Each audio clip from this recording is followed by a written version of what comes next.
तो इंडिया की national security adviser Doval साहब ने, अजीत दोवल साहब ने,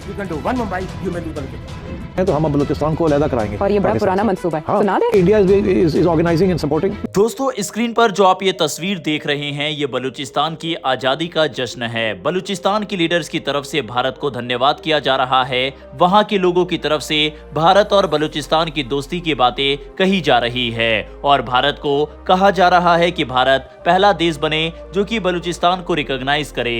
इतना ही नहीं, बलूचिस्तान की तरफ से कई बड़ी हेल्प भारत से मांगी गई है। बलूचिस्तान के मुद्दे पर भारत की एक बात ने पाकिस्तान की चिंता बढ़ा दी है और क्या बलूच नेताओं का भारत को खुले तौर पर धन्यवाद देना आने वाले समय में एक बड़े राजनीतिक बदलाव का संकेत हो सकती है। इस पूरे मामले को चलिए डिटेल में समझते हैं। दरअसल 11 अगस्त को बलूचिस्तान से जुड़ा एक खास दिन मनाया जाता है।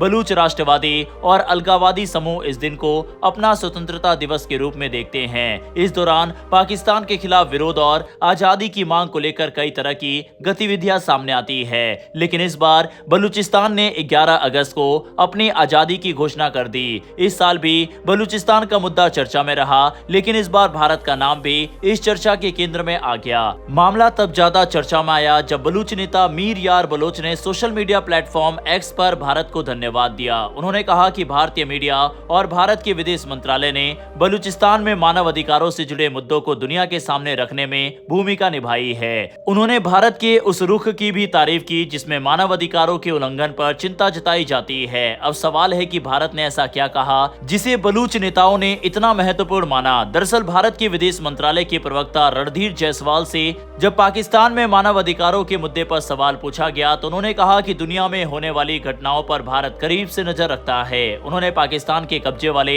जम्मू कश्मीर में हुई हिंसा और मानव अधिकारों के उल्लंघन का जिक्र करते हुए कहा कि पाकिस्तान को इन मामलों में जवाबदेह ठहराया जाना चाहिए। भारत की तरफ से इस बयान में सीधे तौर पर बलूचिस्तान में हो रही हिंसा की भी बातें कही गई। बलूच नेताओं ने भारत के इस बयान को अपने आंदोलन के लिए नैतिक समर्थन के रूप में देखा। मीर यार बलूच ने भारत की तारीफ करते हुए कहा कि मानव अधिकारों की कोई सीमा नहीं होती। उनके अनुसार पाकिस्तान के कब्जे वाले जम्मू कश्मीर, गिलगित बाल्टिस्तान और बलूचिस्तान में आम लोगों के अधिकारों का मुद्दा उठाया जाना चाहिए। उन्होंने अंतर्राष्ट्रीय समुदाय से भी बलूचिस्तान के मुद्दे पर ध्यान देने और वहां की स्थिति पर गंभीरता से विचार करने की अपील की। यही वजह है कि उनके बयान के बाद भारत और बलूचिस्तान से जुड़े इस पूरे मामले पर चर्चा तेज हो गई। हालांकि इस पूरे घटनाक्रम को पाकिस्तान के टूटने की शुरुआत कहना अभी जल्दबाजी होगा। हालांकि राजनीतिक तौर पर यह जरूर महत्वपूर्ण है कि बलूचिस्तान के प्रमुख नेता भारत को अपने मुद्दे पर समर्थन देने वाला देश मान रहे हैं।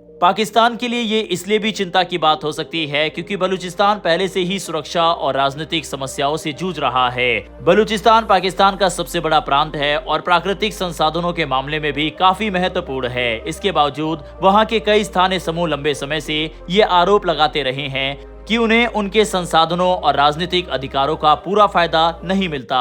दूसरी तरफ पाकिस्तान सरकार और सेना का कहना है कि देश की एकता और सुरक्षा के खिलाफ हथियार उठाने वाले समूहों से सख्ती से निपटना जरूरी है। यानी बलूचिस्तान का मुद्दा केवल भारत और पाकिस्तान के बीच का मामला नहीं है, बल्कि इसके पीछे स्थानीय राजनीति, संसाधन, सुरक्षा और लंबे समय से चले आ रहे विवाद भी जुड़े हुए हैं। भारत के लिए भी ये मुद्दा संवेदनशील है। भारत लंबे समय से पाकिस्तान के कब्जे वाले जम्मू कश्मीर में मानव अधिकारों और वहां के लोगों के अधिकारों का मुद्दा अंतर्राष्ट्रीय मंचों पर उठाता रहा है। अब जब बलूच नेता भारत के बयानों का स्वागत कर रहे हैं और भारत के झंडे को लेकर भारत का धन्यवाद कर रहे हैं, तो पाकिस्तान के खिलाफ भारत की कूटनीतिक स्थिति को एक नया पहलू जरूर मिल रहा है। आने वाले समय में ये देखना होगा कि बलूचिस्तान के नेता भारत के साथ अपने संबंधों को किस तरह आगे बढ़ाते हैं और भारत इस मुद्दे पर अपनी नीति को कितना स्पष्ट करता है। अगर ये मुद्दा अंतर्राष्ट्रीय स्तर पर ज्यादा चर्चा में आता है तो पाकिस्तान पर राजनीतिक और कूटनीतिक दबाव बढ़ सकता है। साथ ही बलूचिस्तान की तरफ से लगातार ये भारत से आग्रह किया जा रहा है कि भारत के अंदर बलूचिस्तान को अपनी एम्बेसी खोलने दे।